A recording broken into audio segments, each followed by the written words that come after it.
Hi friends, welcome back to my channel. ఇంట్లోనే ఉండి కేవలం ఒక స్మార్ట్ ఫోన్ తో పనిచేసే అవకాశం కోసం చూస్తున్నారా? అయితే ఈ రోజు ఈ వీడియో మీకోసమే. కానీ వీడియో ప్రారంభించే ముందు ఒక ముఖ్యమైన విషయం చెప్పబోతున్నాను. సోషల్ మీడియాలో జియో వర్క్ ఫ్రం హోమ్ గురించి చాలా వీడియోలు ఉన్నాయి. వాటిలో కొన్ని నిజాలు ఉంటే మరికొన్ని నిర్ధారణ లేని విషయాలు కూడా ఉంటాయి. అందుకే ఈ వీడియోలో నేను చెప్పే సమాచారం మొత్తం జియో అధికారిక వెబ్సైట్ లో ఉన్న వివరాల ఆధారంగా మాత్రమే ఉంటుంది. సో ఇప్పుడు అసలు జియో కస్టమర్ అసోసియేట్ అంటే ఏమిటో తెలుసుకుందాం.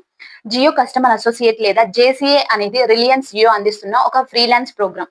ఇందులో మీరు ఇంటి నుంచే పని చేయవచ్చు. పని చేసే సమయాన్ని కూడా మీకు అనుకూలంగా ఎంచుకునే అవకాశం అనేది ఉంటుంది. సో ఈ ప్రోగ్రామ్ లో ముఖ్యంగా మంచి కమ్యూనికేషన్ స్కిల్స్ ఉన్న మహిళలు, విద్యార్థులు, స్వయం ఉపాధి చేసేవారు మరియు స్థానిక భాషలో మాట్లాడగలిగే అభ్యర్థులు జియోను ఆహ్వానిస్తుంది. సో మన తెలుగులో కూడా ఈ అవకాశాలు ఉన్నాయి చాలా. అంటే లాంగ్వేజ్ తెలుగు అంటే తెలుగు వాళ్ళకి, హిందీ వాళ్ళకి, ఇంగ్లీష్ వాళ్ళకి, తమిళ్ వాళ్ళకి ఇలా. సో మరి ఈ పని చేయడానికి పెద్ద సెటప్ అవసరం లేదు. మీ దగ్గర ఒక మంచి స్మార్ట్ ఫోన్, స్థిరమైన ఇంటర్నెట్ కనెక్షన్, ప్రశాంతమైన గది మరియు కస్టమర్లతో మర్యాదగా మాట్లాడే నైపుణ్యం ఉంటే సరిపోతుంది. సో ఇప్పుడు అందరూ ఎక్కువగా అడిగే ప్రశ్న, జీతం ఎంత వస్తుంది? ఇది ఫిక్స్డ్ శాలరీ జాబ్ కాదు. మీరు చేసే కాల్స్ మరియు మీ పనితీరు ఆధారంగా సంపాదన ఉంటుంది. జియో అధికారిక సమాచారం ప్రకారం రోజుకు సుమారు 4 నుంచి 6 గంటలు పనిచేసే కొంతమంది జేసీఏలు నెలకు 15,000 వరకు సంపాదిస్తున్నారు. అయితే ఇది అందరికీ గ్యారంటీ అయ్యే మొత్తం కాదు. మీ పనితీరు, కస్టమర్ కన్వర్షన్స్ మరియు ఇతర అంశాలపై ఆధారపడవచ్చు. సో అందుకే సోషల్ మీడియాలో కనిపించే 30,000 లేదా 50,000కి గ్యారంటీ జీతం వంటి థంబ్నెయిల్స్ నమ్మకండి. ఈ వీడియోలో నేను ఎక్కువ మీకు ఎక్కడ అతిశయోక్తి చేయను. నిజంగా ఈ జాబ్ ఎలా ఉంటుంది, ఎలా అప్లై చేయాలి, సెలక్షన్ ప్రాసెస్ ఎలా ఉంటుంది, ఎలాంటి జాగ్రత్తలు తీసుకోవాలి అన్ని కూడా చెప్తాను. కాబట్టి వీడియోని ఎక్కడా కూడా స్కిప్ చేయకుండా చూడండి. సగం నాలెడ్జ్ ఎప్పుడు ప్రమాదకరమే అని చాలా వీడియోలు చెప్తూ ఉంటాను. సో మరి అధికారిక వెబ్సైట్ ద్వారా ఎలా అప్లై చేయాలో పూర్తిగా చూపిస్తాను చూడండి. సో అప్లికేషన్ ప్రాసెస్ అనేది ఎలా ఉంటుందంటే, మీరు ఫస్ట్ జియో కెరియర్స్ అధికారిక వెబ్సైట్ లోకి వెళ్ళాలి. అక్కడ జియో కస్టమర్ అసోసియేట్ అవకాశాన్ని ఓపెన్ చేసి అప్లై బటన్ పై క్లిక్ చేయండి. మీకు ఇప్పటికీ అకౌంట్ ఉంటే లాగిన్ చేయండి, లేకపోతే కొత్త క్యాండిడేట్ ప్రొఫైల్ అనేది క్రియేట్ చేసుకోండి. ఇక్కడ కనిపిస్తుంది చూడండి. సో రిజిస్ట్రేషన్ సమయంలో మీ మొబైల్ నెంబర్, ఈమెయిల్ ఐడి, పేరు మరియు అడిగిన ఇతర వివరాలను జాగ్రత్తగా నమోదు చేయండి. ఆ తర్వాత మీ ప్రొఫైల్ ని పూర్తి చేసి అప్లికేషన్ ని సబ్మిట్ చేయండి. సో ఇప్పుడు చాలా మందికి ఒక సందేహం వస్తుంది, వాట్సాప్ కి ఎలా వెళ్తుంది?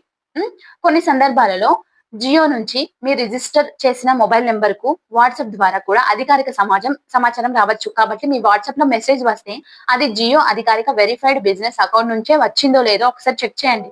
వాట్సాప్ లో మెసేజ్ వచ్చిన తర్వాత బాట్ అడిగే సూచనలను ఒక్కొక్కటిగా పూర్తి చేయండి. మీ వివరాలను మళ్ళీ నిర్ధారించమని లేదా తదుపరి దశ గురించి సమాచారం ఇవ్వవచ్చు. సో ఇందులో మీరు మీ నేమ్ ఎంటర్ చేసేటప్పుడు సర్నేమ్ తో ఎంటర్ చేయండి. ఓకేనా? ఇంకొక ముఖ్యమైన విషయం ఏంటంటే, వాట్సాప్ లో వచ్చిన ప్రతి మెసేజ్ ను నమ్మకండి. జియో పేరుతో వ్యక్తిగత నంబర్ల నుండి ఏపీకే ఫైల్స్ పంపినా, ఓటీపీ అడిగినా లేదా డబ్బులు అడిగినా స్పందించకండి. జియో ఉద్యోగానికి అప్లై చేయడానికి ఎలాంటి రిజిస్ట్రేషన్ ఫీ లేదా సెలక్షన్ ఫీ అనేది ఉండదు. అప్లికేషన్ పూర్తయిన తర్వాత మీ అప్లికేషన్ ను జియో టీం పరిశీలిస్తుంది ఫస్ట్. అంటే మీ ప్రొఫైల్ అనేది షార్ట్ లిస్ట్ అయితే తర్వాత దశ అయిన అసెస్మెంట్ గురించి ఎస్ఎంఎస్, ఈమెయిల్ లేదా వాట్సాప్ ద్వారా సమాచారం అందుతుంది. అంటే అప్లై చేసిన వెంటనే జాబ్ అనేది కన్ఫర్మ్ కాదండి. ఓకేనా? సో అంటే మీ అప్లికేషన్ రివ్యూ చేసి ఆ తర్వాత అసెస్మెంట్ ప్రాసెస్ ఉంటుందన్నమాట. సో తర్వాత దాంట్లో అసెస్మెంట్ ఎలా ఉంటుందంటే, చాలా మందికి అడుగుతూ ఉంటారు, అంటే అసెస్మెంట్ ఎలా ఉంటుంది, అప్లై చేసిన వెంటనే జాబ్ వస్తుందా అంటే, సో లేదండి, ఖచ్చితంగా లేదు. జియో టీమ్ మీ అప్లికేషన్ ని బాగా పరిశీలించిన తర్వాత ప్రాసెస్ అనేది స్టార్ట్ చేస్తారు మీరు సెలెక్ట్ అయితే. సో మరి అసెస్మెంట్ లేదా సెలెక్షన్ ప్రాసెస్ గురించి ఎస్ఎంఎస్ లేదా ఈమెయిల్ లేదా వాట్సాప్ సమాచారం ఎలా వస్తుందంటే, మీరు సెలెక్ట్ అయిన తర్వాత రావచ్చు. సో ఇందులో కమ్యూనికేషన్ ఎక్కువ ప్రాధాన్యత ఇస్తుందండి జియో ఉద్యోగంలో. కాబట్టి మీరు కస్టమర్లతో మాట్లాడాల్సి ఉంటుంది కాబట్టి అందుకే మీరు స్పష్టంగా, మర్యాదగా మాట్లాడగలగడం చాలా ముఖ్యం. అసెస్మెంట్ విధానం అనేది మనకి నోటిఫికేషన్ బట్టి మారే అవకాశం ఉంటుంది కాబట్టి ప్రతిసారి ఒకే ప్రశ్నను అడగరు. ఓకేనా? అందుకే ప్రతి అభ్యర్థి ఒకే ప్రశ్నలు ఉంటాయని కూడా చెప్పలేరు. సో బట్ కొన్ని గుర్తుంచుకోవాలి. సో ఫస్ట్ వన్ ఏంటంటే, మీ మొబైల్ కి మంచి ఇంటర్నెట్ కనెక్షన్ ఉండాలి. రెండవది, మీరు అసెస్మెంట్ పూర్తి చేసే సమయంలో ప్రశాంతమైన ప్రదేశంలో ఉండండి. థర్డ్ వన్ ఏంటంటే, మీ మొబైల్ నెంబర్ మరియు ఈమెయిల్ ను తరచూ చెక్ చేయండి. జియో నుంచి వచ్చే సూచనలను మిస్ కాకండి. అసెస్మెంట్ పూర్తయిన వెంటనే రిజల్ట్ వస్తుందని అనుకోకండి. మీ వివరాలను పరిశీలించిన తర్వాత మాత్రమే తదుపరి సమాచారం పంపించబడుతుంది. మీరు ఎంపిక అయితే డాక్యుమెంట్ వెరిఫికేషన్, ట్రైనింగ్ లేదా ఇతర సూచనల గురించి జియో నుంచి అధికారిక సమాచారం అందుతుంది. ఇంకొక ముఖ్యమైన హెచ్చరిక, ఎవరైనా డబ్బులు అడిగితే సెలెక్షన్ చేస్తాము, డబ్బులు కడితే అంటే మాత్రం నమ్మకండి. హెచ్ఆర్ ని మాట్లాడుతున్నాము, వెంటనే పేమెంట్ చేయండి, ఇలా అని మిమ్మల్ని తొందర పెట్టారనుకోండి, అస్సలు నమ్మకండి. జియో ఉద్యోగానికి ఎంపిక చేయడానికి డబ్బులు అడగడం అధికారిక ప్రక్రియలో భాగం కాదు. సో అందుకే చెప్తున్నాను. సో మీకు అసెస్మెంట్ పూర్తయిన తర్వాత డాక్యుమెంట్ వెరిఫికేషన్ ఉంటుంది, తర్వాత ట్రైనింగ్ ఉంటుందండి. సో అంటే అసెస్మెంట్ సెలెక్షన్ అయిన తర్వాత డాక్యుమెంటేషన్ వెరిఫికేషన్ అందులో మీకు జియో వాళ్ళు వాట్సాప్ ద్వారా లేదంటే ఈమెయిల్ ద్వారా చెప్తారు. సో ట్రైనింగ్ లో ఏంటంటే మీకు ఏం నేర్పిస్తారంటే కస్టమర్ తో ఎలా మాట్లాడాలి, జియో సర్వీసెస్ గురించి ఎలా వివరించాలి, యాప్ లేదా సిస్టమ్ ఎలా ఉపయోగించాలి, కాల్ సమయంలో పాటించాల్సిన నియమాలు ఇలాంటివి నేర్పిస్తారు. ట్రైనింగ్ పూర్తయిన తర్వాత మీరు పని ప్రారంభించవచ్చు. ఈ ఉద్యోగంలో కంపెనీ మీకు పనిచేసే విధానంపై సూచనలు ఇస్తుంది. కస్టమర్లతో మర్యాదగా మాట్లాడడం, సరైన సమాచారం ఇవ్వడం ఇలాంటివి ముఖ్యం. ఇంకొక విషయం ఏంటంటే వర్క్ ఫ్రమ్ హోమ్ అవకాశం అయినప్పటికీ ఇది కూడా ఒక బాధ్యతతో చేసే పనే. సమయానికి పని చేయడం, కంపెనీ సూచనలు పాటించడం, కస్టమర్లతో ప్రొఫెషనల్ గా మాట్లాడడం కూడా అవసరమే అండి. ఓకేనా? సో మళ్ళీ మళ్ళీ చెప్తున్నాను, training fee, security deposit, ID activation charges పేరుతో డబ్బులు అడిగితే వెంటనే జాగ్రత్త పడండి. అలాంటి చెల్లింపులు చేసే ముందు అది జియో అధికారిక సమాచారమా కాదా అని మీరు చెక్ చేసుకోండి. ఓకేనా ఫ్రెండ్స్?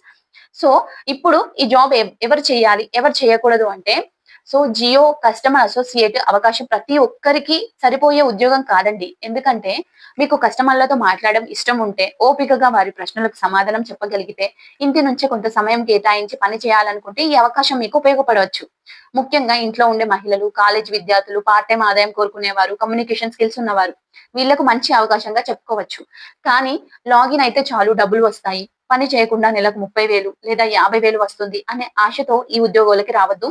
ఇది కూడా ఒక పని. కస్టమర్లతో మాట్లాడాలి, కంపెనీ సూచనలు పాటించాలి, మీ పనితీరును బట్టి మాత్రమే సంపాదన ఉంటుంది. ఓకేనా ఫ్రెండ్స్? సో ఇప్పుడు నేను లాస్ట్ టైం జియో వీడియోలు పెట్టినప్పుడు చాలా మంది కామెంట్స్ లో అడిగే ప్రశ్నలకు నేను ఇక్కడ సమాధానం చెప్తున్నాను కాబట్టి వీడియోని స్కిప్ చేయకండి. సో ఫస్ట్ వన్ ఏంటంటే, ల్యాప్టాప్ లేకపోయినా అప్లై చేయవచ్చా? అవునండి. జియో జేసీఏ కోసం సాధారణంగా స్మార్ట్ ఫోన్ తోనే పనిచేసే అవకాశం ఉంటుంది.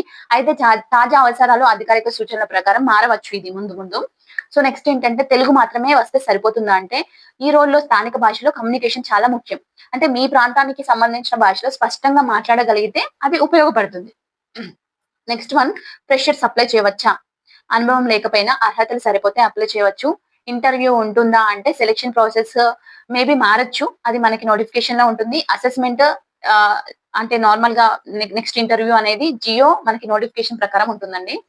నెక్స్ట్ జాబ్ వచ్చిన తర్వాత ఆఫీస్ కి వెళ్ళాలా అంటే, అవసరమైతే డాక్యుమెంట్ వెరిఫికేషన్ కోసం పిలవవచ్చు మేబీ. అప్లై చేసిన వెంటనే సెలెక్ట్ అవుతామా అంటే, లేదండి. ముందుగా మీ అప్లికేషన్ పరిశీలించి షార్ట్ లిస్ట్ అయిన అభ్యర్థులకు మాత్రమే నెక్స్ట్ ప్రొసీజర్ ఉంటుంది. సో ఇంకెవరైనా డబ్బులు అడిగితే ఏం చేయాలి అని అడుగుతారు. ఉద్యోగం పేరుతో డబ్బులు అడిగితే ముందుగా అది అధికారిక కమ్యూనికేషన్ కాదో తప్పకుండా చెక్ చేసుకోండి.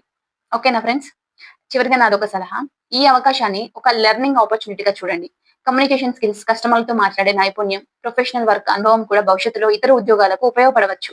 అప్లై చేసే ముందు అధికారిక వెబ్సైట్ లో లేటెస్ట్ ఇన్ఫర్మేషన్ చెక్ చేస్తూ ఉండండి, మర్చిపోకండి. సో ఈ వీడియో మీకు ఉపయోగపడితే లైక్ చేయండి, మీ ఫ్రెండ్స్ తో షేర్ చేయండి. ఇంకా ఇలాంటి genuine work from home jobs కోసం మన ఛానల్ ని సబ్స్క్రైబ్ చేసుకోండి. Thank you for watching.